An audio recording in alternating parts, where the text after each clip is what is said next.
You know what time it is on this channel. It's time to declare war. I declare war. Now, I'm going to wait a few minutes before I get started, for people to start to tune in, before I start to present what I have to say on this subject. So if you can just bear with me for a minute. Hopefully this hangout won't be too long, but there are some things that I want to say, some thoughts that I want to express dealing with Candace Owens. She did a performance, I guess that's what you can call it. She went to Congress yesterday and she was speaking on white nationalism.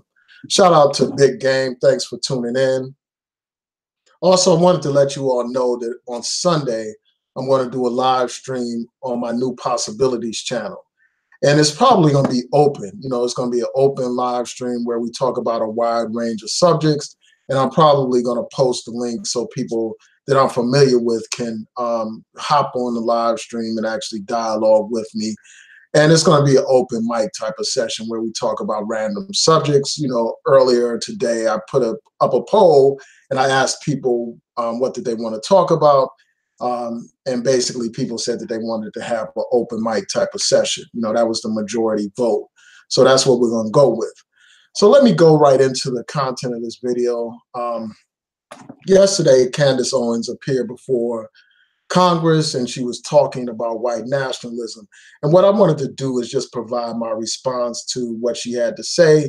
When I get a chance, I'll post a link to her testimony in the description box so that you can watch it in its entirety on your own and judge it for yourself. One thing that I found interesting about her whole presentation is just how she kept using race. She kept playing the race card. But this is the same person that wants to pretend like racism no longer exists in society. She's made various statements basically suggesting that racism is no longer a major problem for African Americans. But when it's convenient, she uses the race card to try to make herself out to be a victim. She tries to use the race card to silence people that criticize her, to silence white liberals, or to silence anybody that criticizes her ridiculous viewpoints. So that's just a way that she uses to censor people, to shut people down, to shut people up by playing this race card. One thing that she was talking about is how people had these stereotypes about Black conservatives and this and that, basically suggesting that, anybody that's a Black conservative is somebody that, that people automatically demonize and all this and that, and suggesting that, people had a stereotype that all Black people are liberals and all this and that.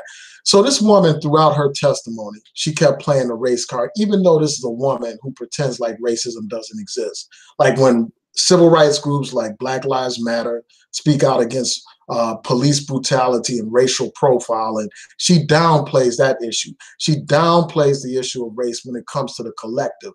But when it's all about her as an individual and her advancing her own particular interests as an individual, all of a sudden she's a victim, even though she constantly preaches to Black people about being a victim and having a victim mentality. But this woman has no problem playing the role of a victim. And we saw this with Clarence Thomas as well, during those Anita Hill hearings before Congress, when they were trying to decide whether or not to confirm him, when they were raising these allegations of sexual harassment, that man went on to talk about how he's a victim of some high-tech lynching. But this is the same man that when he has an opportunity to vote on issues affecting Black people, he always votes on the wrong side of the issue. He always votes in support of the conservative position, the position that is contrary to the interests of Black people, whether we're talking about affirmative action, voting against affirmative action, whether we're talking about voting rights, voting to help gut the Voting Rights Act, whether we're talking about something as simple as Batson, the rule that basically says you can't discriminate and bar people from serving on juries based on their race. When it comes to all these types of basic civil rights issues, that man Clarence Thomas is on the wrong side of the issue, as you saw in the video that I did last on this channel dealing with him. So he's all on the opposite side of issues involving race. But when it comes to his own situation, this man had no hesitancy in trying to play the role of the victim, trying to play the race card. And that's what these people do. They play the race card from the bottom of the deck. Only when it is about self-aggrandizement, but when it's really about addressing issues in our community, these people are silent. They want to pretend like racism doesn't exist. And that's one of the things that disgusted me about her testimony. Also, she talked about her grandfather. She talked about how her grandfather grew up in a time when racism and Jim Crow were real, when they actually exist, unlike today, basically suggesting that, racism isn't real today. You don't have these same problems today. So racism is a thing of the past, basically. So that's what she was trying to say. And I'm just like, how in the hell can you say that? How can you project that kind of perspective when we have daily reminders of just how real racism is? And I'm going to get into that a little bit later. There's some things that she said that I have to address, like about like people hyping up white nationalism, making it seem like it's bigger than what it is. But every day we're reminded that racism exists in this society. When we look at the segregated schools in our community, de facto segregation that exists, where you have Black schools that have far less resources. That's a prime example of how racism continues to exist, where you have Black students that have, they don't have the same resources in their schools. They don't have the same resources as these affluent white schools. With that blatant disparity, this woman has the nerve to pretend like there's no segregation in the society, there's no racism in the society. When you look at sentencing disparities in terms of African Americans getting harsher sentences for the same crimes that white people get lesser sentences for, that's an obvious example of racism, man. And for her to pretend like racism doesn't exist is ridiculous. Obviously, we no longer have the no color signs up. Racism is different today, but it's only evolved. It has not ended. And that's what this woman is suggesting, by basically suggesting that racism is a thing of the past. When we look at police brutality that plagues our community, it's obvious that racism is very real today. Even though it's not the same, it has evolved and it is a real situation. And it's just unfortunate that you have this woman that wants to gloss over all these situations. For instance, gloss over the problem of police brutality, where you have a situation where Black men make up like 6% of the US population, but they accounted for like 40% of the unarmed victims shot and killed by the police. That's what institutionalized racism looks like. Institutionalized racism looks like the fact that Black people have far less wealth than their white counterparts. There was a study done, it was cited in the Nation magazine, where they basically talked about how it would take Black people 228 years to amass the same level of wealth as white people. And there are all those statistics that people have heard time and time again about the huge disparities between African Americans and white people when it comes to wealth. Even when people have the same level of education, they still earn less. Black people earn less than white people. And there are countless studies that document this. But yet this woman is in denial. She is burying her head in the sand and pretending like racism is a thing of the past. So I had to address that point that she made. And then she talked about how, not once did her grandfather, and this is the grandfather who grew up during Jim Crow, tell her she couldn't do something because of her race or anything like that. When people speak out against racism, they're not saying that they can't achieve certain things in the society simply because of their race. They're simply acknowledging that there are obstacles that we will have to encounter when we're trying to advance in the society. It's acknowledging the fact that, for instance, when applying for a job, they go by names. Like if somebody has an ethnic sounding name, they're less likely to get an interview. They're less likely to get a job opportunity. And there's so many studies that cite this. All someone has to do is Google that information. So no one is saying that you can't do something because of your race, We're simply acknowledging in this society there are double standards. In this society, there are certain obstacles that are placed in the path of African Americans, in the path of Black people. But we can still overcome certain obstacles and all that kind of stuff. But let's not pretend like there are no obstacles. And that's the problem with people like her. She wants to pretend like there aren't all these hurdles that our people have to overcome, especially if you grow up in the inner city. You grow up in a poor neighborhood, a poor community with low levels of opportunity and stuff, failing schools. You're going to have more obstacles than that white kid that grew up in the affluent suburbs. And to acknowledge that is not to play victim. It's not to say that you're helpless and you can't get out of your situation. It's just to acknowledge reality. And the thing is, people like her want Black people to be blind to reality and pretend like everything is fine and dandy. And all we have to do is pull ourselves up by the bootstraps. Another thing, she talked about her grandfather, grew up under Jim Crow, and how even though he was subjected to all this racism, he had no bitterness towards white people, no gripe or anything like that. To suggest that somehow there's something wrong with people expressing their outrage or expressing their anger and frustration with the plight that our people are in. We have every right to be angry. We have every right to be hostile, man. I mean, that reminds me of what Flavor Flav was saying on this PE song, where he's talking about how we got a right to be hostile. Our people have been persecuted for 400 years, man. Hundreds of years of slavery, decades of Jim Crow. We have all these modern day examples of Black people being killed by these police. We have every reason and every right to be outraged, to be bitter, to have a gripe, to be enraged by what we see. And, this woman is just sleep. This woman is, promoting this idea that people shouldn't have any kind of animosity, despite all this atrocity that's been committed against our people, all these crimes against humanity that have been committed against our people. All the degradation, humiliation, and oppression that's been inflicted upon our people. And this woman expects Black people not to have any gripes or any complaints or any anger at all. And I think that that's ridiculous. I think that it's absolutely ridiculous that she would suggest that. And then she went off on a tangent. They were there to talk about white nationalism in this country. But to divert from that discussion, to deflect from that discussion, this woman brought up things like literacy rates. She brought up the problem of single-parent households. She brought up abortion rates and all that kind of stuff. That is completely irrelevant to the subject that was at hand. The subject is white nationalism. The subject is white supremacy. The subject is white terrorism.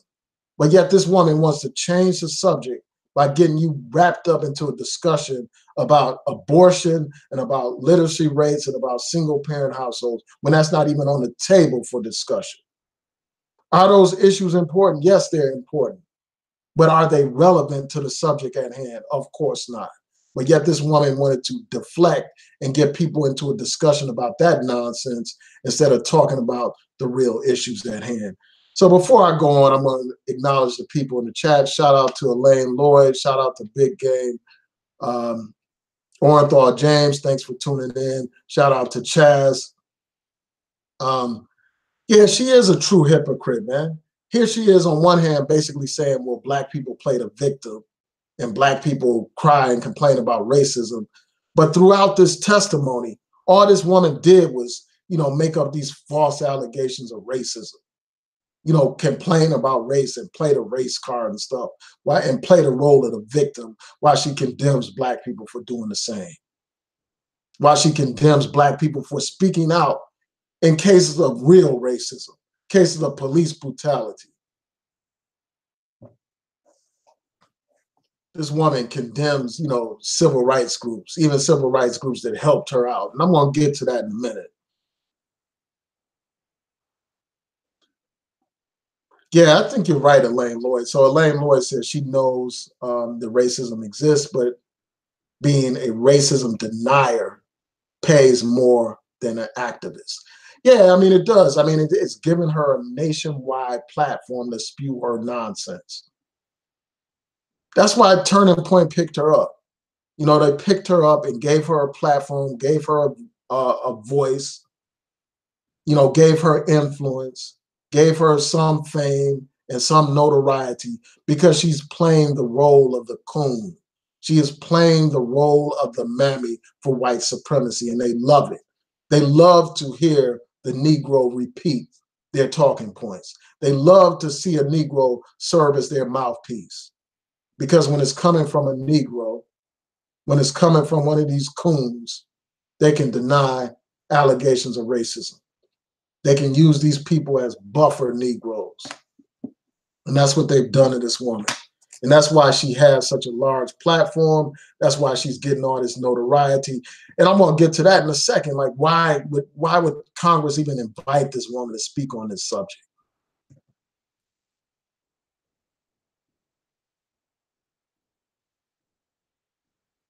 Just bear with me a second.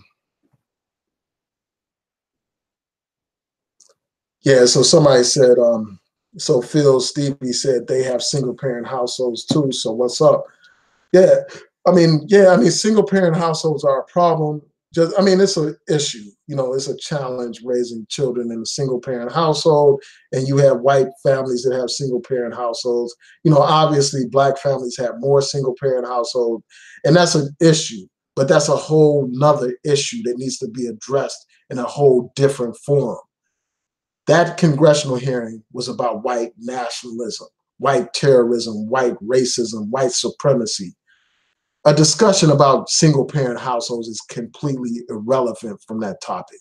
What they like to do is they like to badger black people about what black people are not doing in order to change the subject, to make black people seem like they're doing, you know, responsible for all the situations in the black community and that we need to quit crying about racism. That's what she's trying to do. That's what these people do. The same thing that they do when we speak about police brutality. They say, well, what about black on black violence and all that kind of stuff to get you deflected, to get you off track, to get you going down some irrelevant tangent. And that's what this woman did during this hearing. And then, you know, she went on about how those, you know, certain democratic policies led to those things. And again, that's irrelevant. That's not even the subject. And then she said, you know, she talked about how really, you know, this whole situation is not about white nationalism. You know, really, she was basically suggesting that liberals are using this issue to manipulate black voters and other voters to stoke fear and all that kind of stuff, to basically use it as a campaigning tool and all that kind of stuff, basically suggesting that white nationalism isn't that big of a problem. And we all know that that's nonsense. You know, and the thing that's so crazy about this whole situation, and I don't think that any of the senators, I mean, the Congress people or any of them brought up this issue. And that's the issue that a white nationalist in New Zealand was inspired by Candace Owens, by the things that she said. This white supremacist that killed all those people at those two different mosques in New Zealand said he was inspired by this woman. And I just wonder why nobody asked her about that. Nobody asked her about, as far as I know, and correct me if I'm wrong. I listened to a tape that was like, you know, a video clip that was like 30 something minutes long. And it's my understanding that that was the full clip of everything that she had to say. But you can correct me if I'm wrong.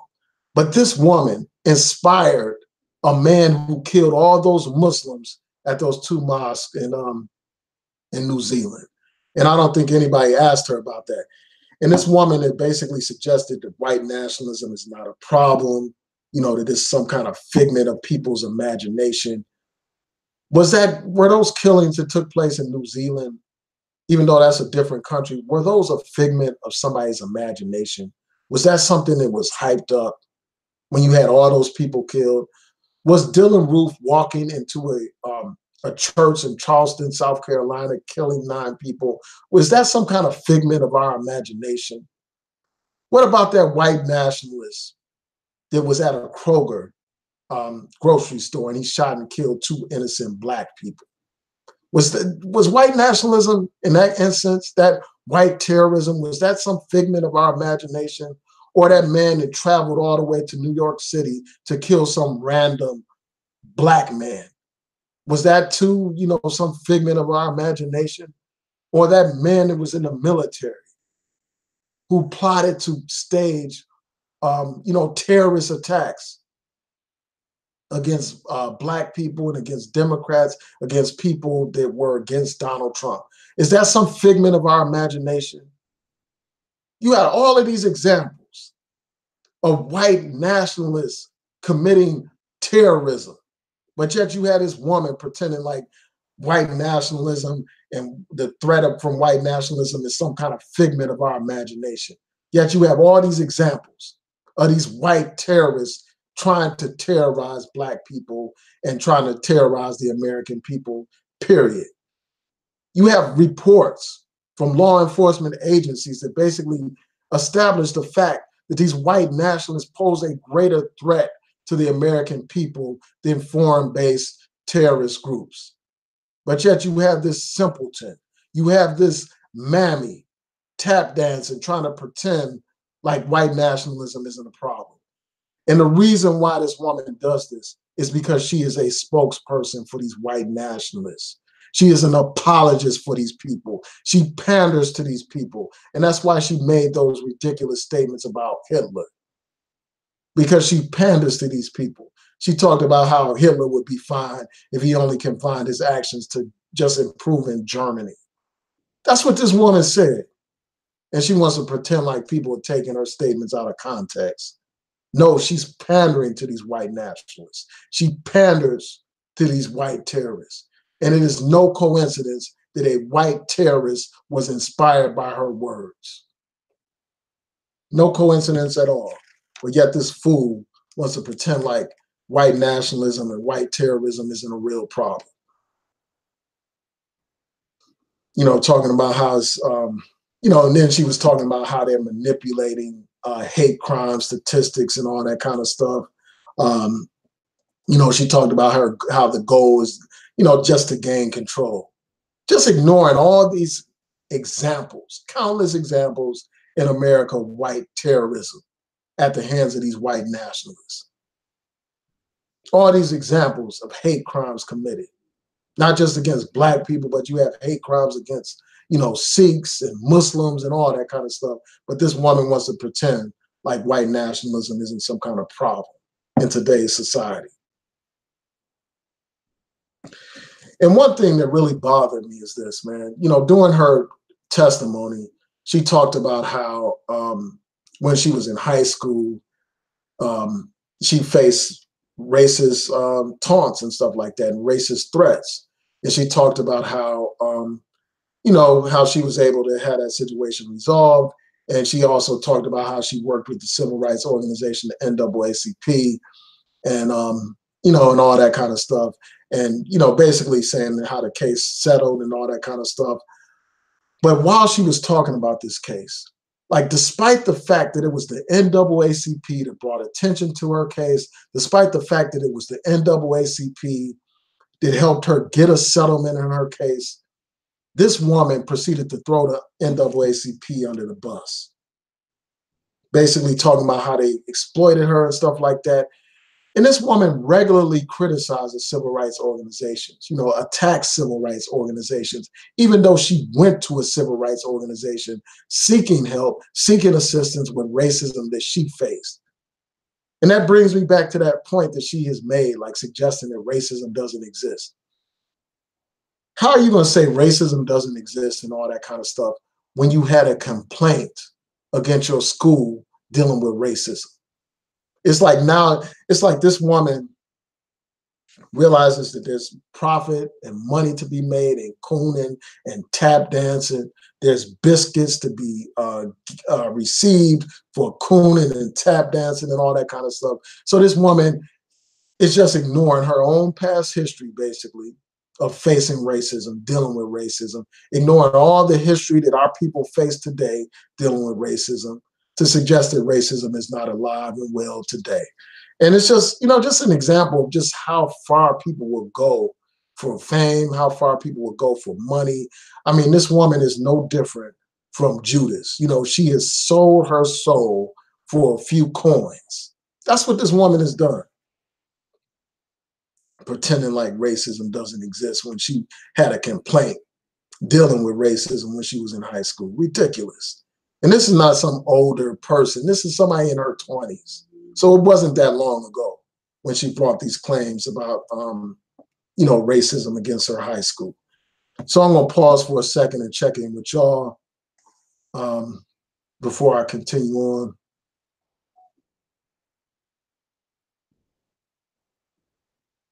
Yeah, it's just crazy, man, how they pretend like, yeah, it would be long. Like if I were to list all the examples, you know, this hangout could go on forever. Another thing that she said during her testimony that was absolutely ridiculous is she said that there was no such thing as a Southern strategy. And she kept talking about how, you know, it was Democrats who founded the KKK. You know, she talked about how, you know, Democrats implemented the Jim Crow laws and all that kind of stuff. But then she went around and said that there was no Southern strategy. And basically, for those of you who don't know, is that after civil rights legislation was passed, the Republican Party decided that what they would do was lean further right and also try to pander to the racist elements in the South in order to win over the South. And that is the reason why in the South, most of the South is Republican. Most of the Southern states are red states because of that Southern strategy designed to appeal to the white racists, the white nationalists, the white supremacists. And this woman actually had the audacity to say that there's no such thing as a Southern strategy. You know, that that's a myth and all that kind of stuff. And what I'm going to do is I'm going to share my screen and I'm going to play this video of Lee Atwater, you know, a key Republican strategist, you know, somebody that was behind the first George Bush's campaign. You know, he's one that's notorious for that Willie Horton ad, you know, that racist ad. And for those of you who aren't familiar with it, it was an ad talking about this black prisoner who was allowed to be released. And then while he was released, he committed some crimes. And they basically racialized that situation to stoke up fear and racial animosity in order to like win over votes, particularly among like racist people, Southern people, and all that kind of stuff. So what I'm going to do is I'm going to share my screen and I'm just going to play this video footage. Hopefully YouTube won't start tripping and saying that this is copyright infringement. It's not copyright infringement. This is fair use. So just bear with me a second. I'm going to share my screen so you all could see it and hear this video. Just bear with me a second. And then before I go on to that, let me just say this. I have to highlight this point as well, like with respect to this whole thing about white nationalism being dead. 3 churches in Louisiana have been burned to the ground. Like they've been burned, to, you know, destroyed by fires. Now, at this point, we don't know who's behind these fires. You know, it could be a person of color, but it doesn't seem like it. It seems like it's a pattern of, you know, an attack on the Black community. It seems like it's a terrorist attack against Black institutions. And we know that the Black church, regardless of what these critics have to say, we know the Black church is one of the strongest institutions in our community. And we know that there's a long history of white terrorists attacking Black churches. We're all familiar with the bombing of that church in Birmingham where 4 little girls were killed during the civil rights era. We're familiar with that. So there's a long history of that. So when you have churches being burned and all that kind of stuff, it is absolutely absurd and asinine that you would have this young simpleton actually talking about how white nationalism is not a problem. But anyway, let me go on to share the screen so that you can hear about this Southern strategy. Just bear with me one second.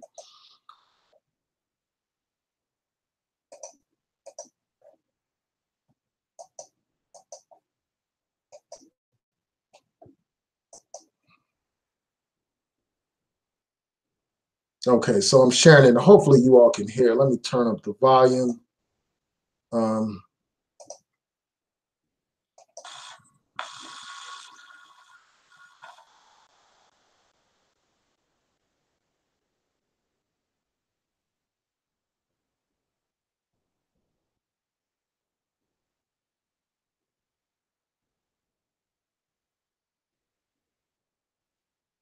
Here's how I would approach that issue as a statistician or a political scientist, or no, as a psychologist, which I'm not, is how abstract you handle the race thing. In other words, you start out, and now y'all quote me, it's hard. You start out in 1954 by saying nigger, nigger, nigger. By 1968, you can't say nigger, that hurts your backfire, so you say stuff like forced busing, states' rights, and all that stuff. And you get so abstract now, you're talking about cutting taxes and all of these things you're talking about are totally economic things, and the byproduct of it is blacks get hurt worse than white. And subconsciously, maybe that is part of it. I'm not saying that, but I'm saying that if it is getting that abstract and that coded, that we're doing away with the racial problem one way or the other. You follow me? Because obviously sitting around saying we want to cut taxes, we want to cut this, is much more abstract than even the busing thing. And a hell of a lot more abstract than never, you know. So any way you look at it, race is coming on the back burner.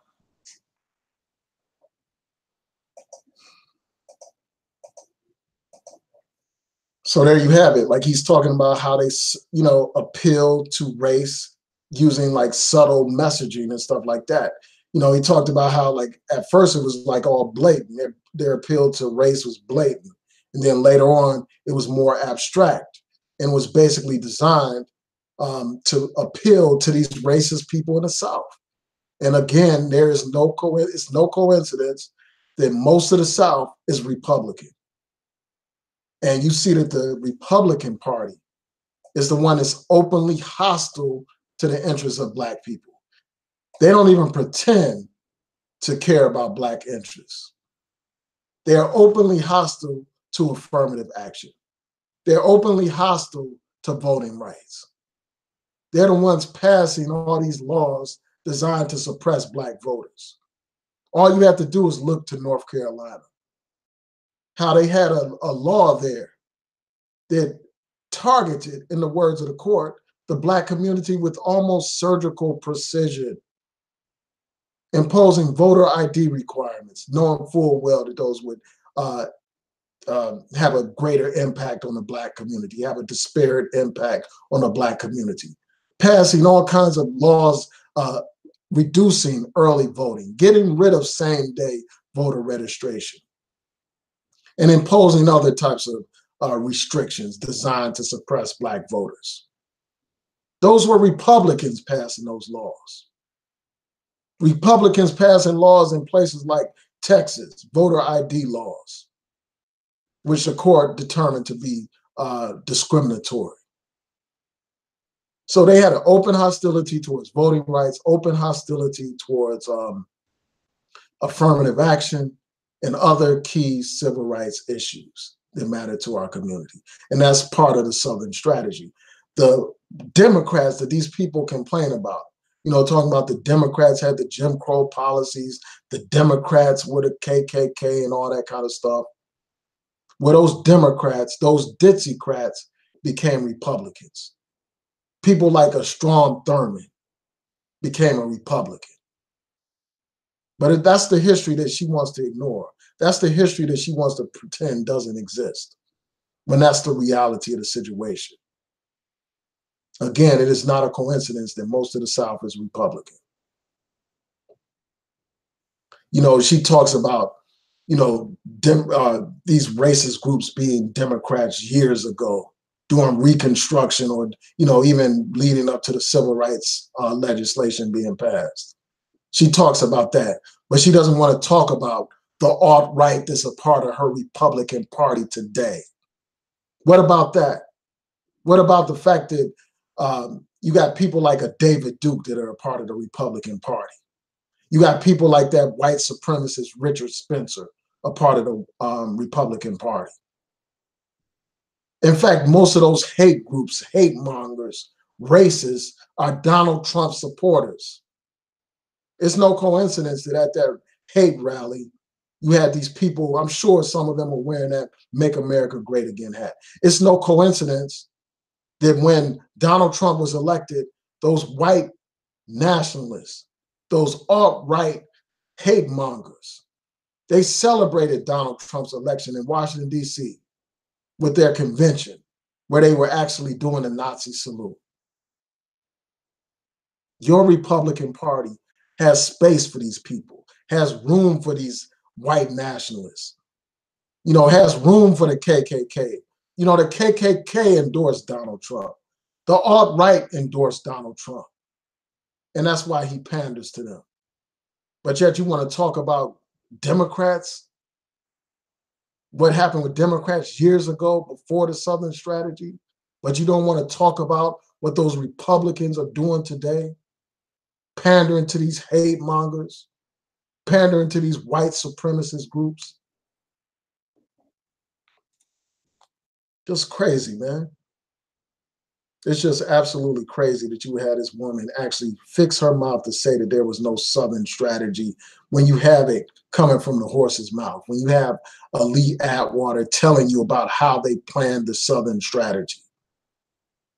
When you have all these examples of the South turning Republican, all these examples of white supremacists who have joined the Republican Party, who were, Dixiecrats and became Republicans.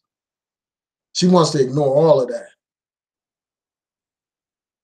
And then, while she talks about people being victims, like she constantly talks about the victim mentality in the Black community, but yet she wants to whine and cry about people referring to her as a Uncle Tom, as a coon, and, as a Negro bed witch and all that kind of stuff.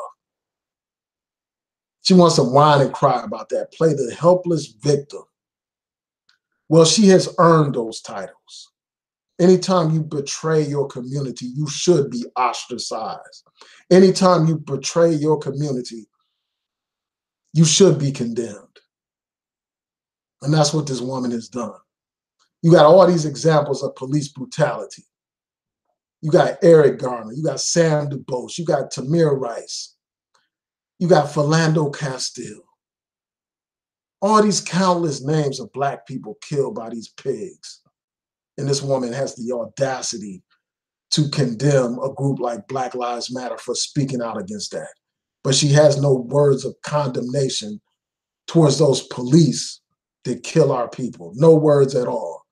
She excuses them. She makes excuses for them. That's what she does. So she has earned the title of Uncle Tom. She has earned the title of Mammy. She has earned the title of Coon. And, she also got engaged to some white guy. So I could understand why some people may say that she's a Negro bed wench as well. So she can cry me a river. I don't care about her crying about people calling her a coon or calling her this and that, because she's earned those titles through her actions. She's lucky that all people can do is call her names. And then also she talked about how Donald Trump has helped the Black community by lowering unemployment, by lowering the numbers of Black people on food stamps and all that kind of stuff. I mean, she can't point to a single policy that has reduced, a policy from Donald Trump that has reduced the unemployment rate in the Black community. The fact of the matter is, Barack Obama, the brother that many people want to condemn, many people don't want to give him his props and give him his respect, that brother implemented programs on his watch that led to the low Black unemployment rate that we see today. It wasn't anything Donald Trump did. The unemployment rate in the Black community and the unemployment rate in America, period, was on the decline because of things that Obama did. It was declining on Obama's watch. We have to remember the state that this country was in when Obama took office. You had high unemployment rates. You had a financial crisis, a recession. And this brother was able to turn things around, leading to lower unemployment rates and low unemployment rates in the Black community. And you have Donald Trump, just like a lot of racist white people, taking credit for the hard work of Black people, trying to literally rewrite history. This man, Donald Trump, can only be credited with not messing things up in terms of the unemployment rate that Obama started. That's all Donald Trump can be credited for. But she wants to make it seem like he's some kind of great savior, that Donald Trump is some kind of savior for the Black community. Like Donald Trump has done something for the Black community. She can't point to a single policy that he implemented that led to the lower unemployment rate in the Black community.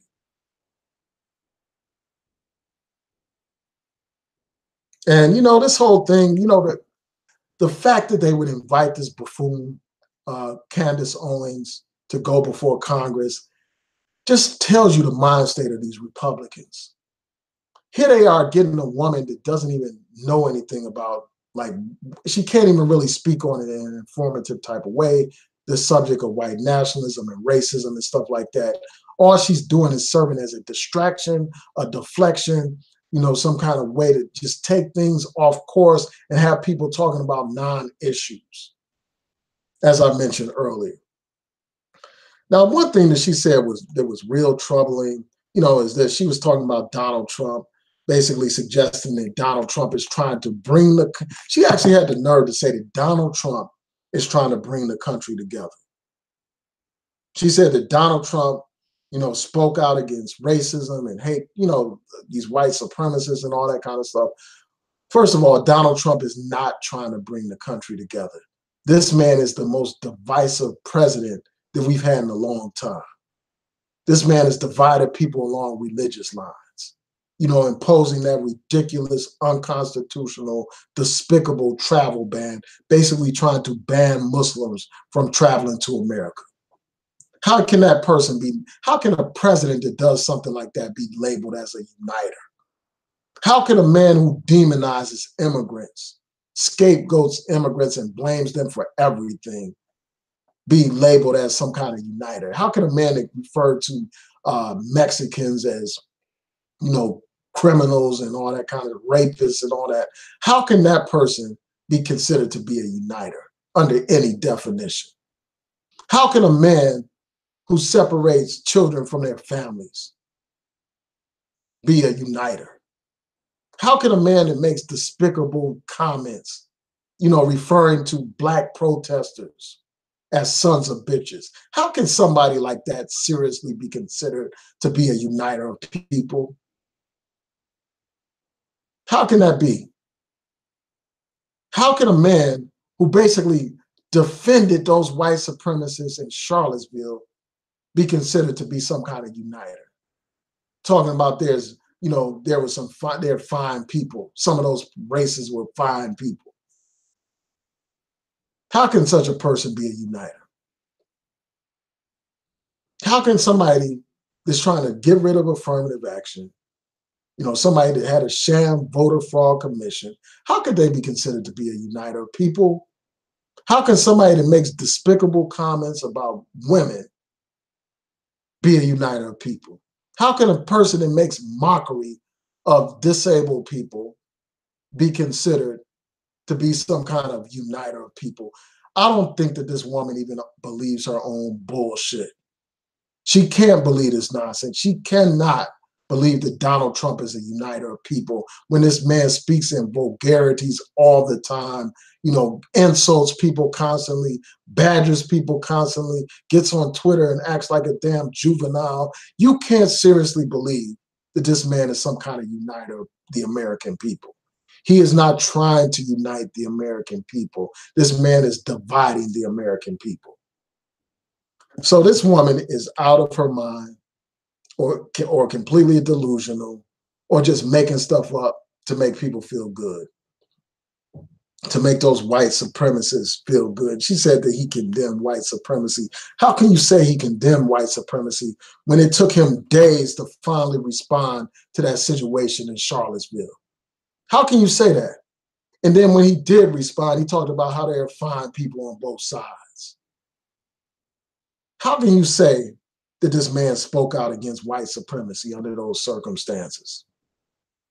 How can you say that this man speaks out against white supremacy when he was reluctant to condemn David Duke when confronted and asked about it?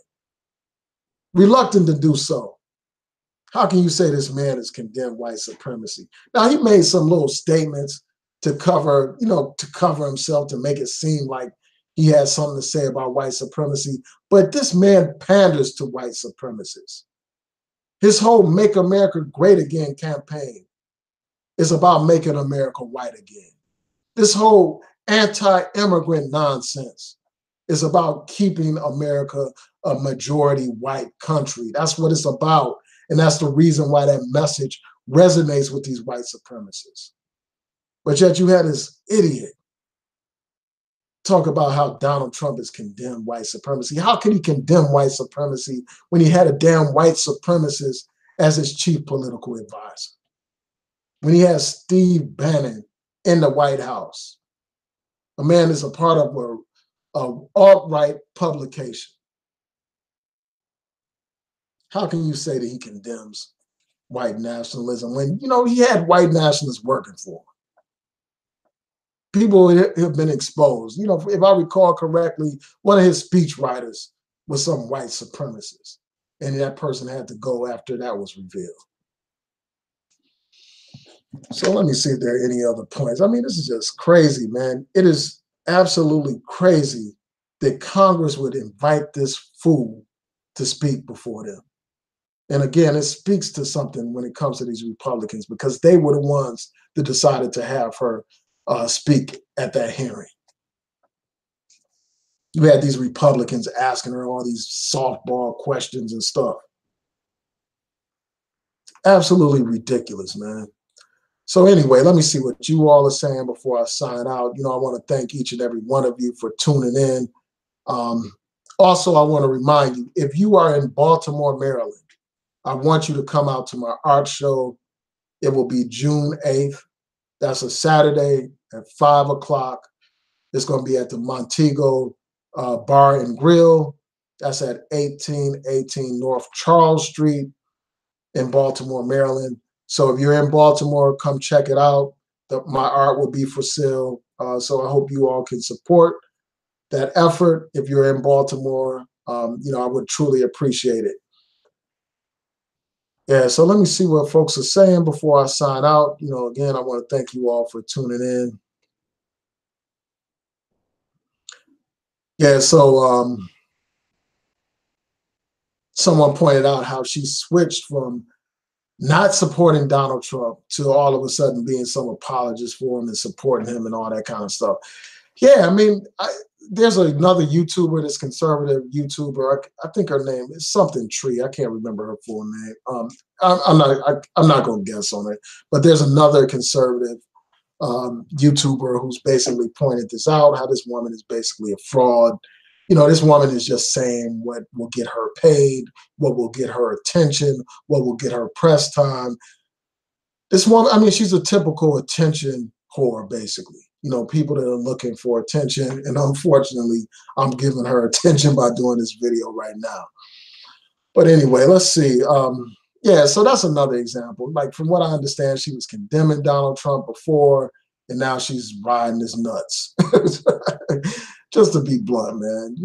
I can't sugarcoat it today.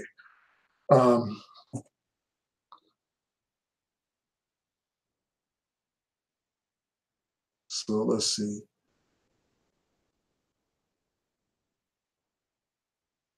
Yeah, exactly. Q Congress 83. Yeah, once she got her little cash, her coins on that's civil rights case, all of a sudden racism doesn't exist. Like, once she got her coins, all of a sudden, she wants to bash the very civil rights groups that made it possible for her to get paid. that made it possible for her situation to be resolved. What an ingrate. I mean, what a despicable person. Is so ungrateful. Like after somebody helped you bring attention to your matter and helped address your situation and resolve your situation, you're going to do them like this, throw them under the bus? To me, that's stupid, man. But it's no surprise with her.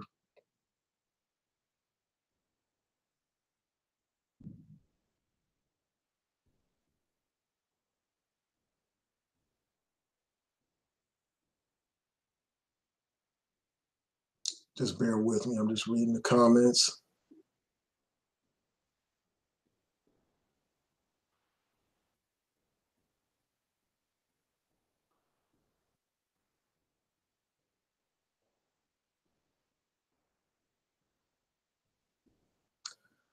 Yeah, it's just crazy. True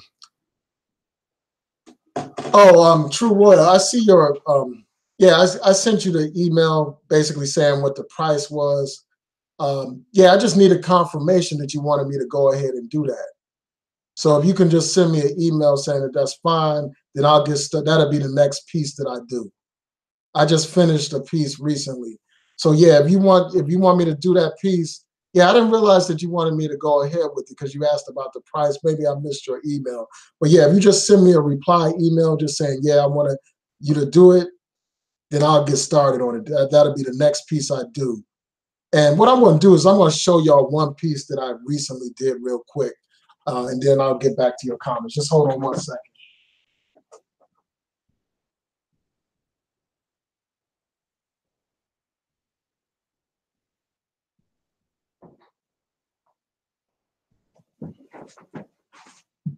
So everyone, this is the piece that I did most recently, for a dear friend of mine, a beloved friend. So yeah, this is the most recent painting that I've done. This is of Zornell Hurston. But yeah, so hold on one second. I'll be right back.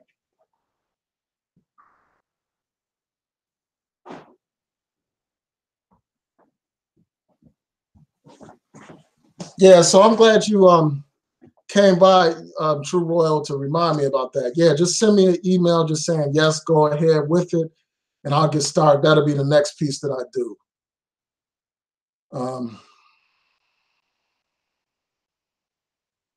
So somebody said, stop bashing lovely Black women. Nobody's bashing Black women. I'm not bashing Black women. I'm bashing, this woman, this cooning and tap dancing and selling out. That's what I'm doing.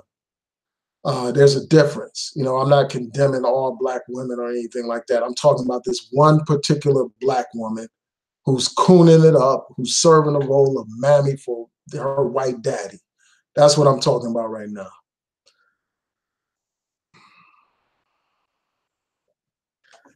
Yeah, so thanks again, True Royal. Just hit me with that email so I can, so it'll be official and I'll get started on that right away.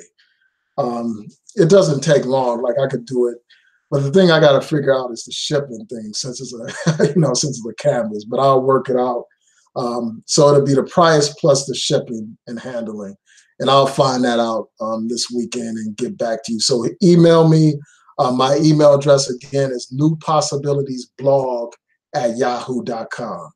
So just email me a confirmation and we can get started, and I'll give you my Cash App information. And I probably need to have another Cash App for my, my blog names and all that kind of stuff.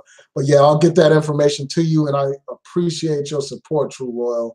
So with that, and also I encourage y'all to check out True Royal's family video. She has a video on the same subject. I didn't get a chance to check it out, but True Royal, she puts out great content. I encourage y'all to go check out her channel. Check out her recent video on this subject as well. So with that, I'm going to say peace and blessings to each and every one of you. Thank you for your support.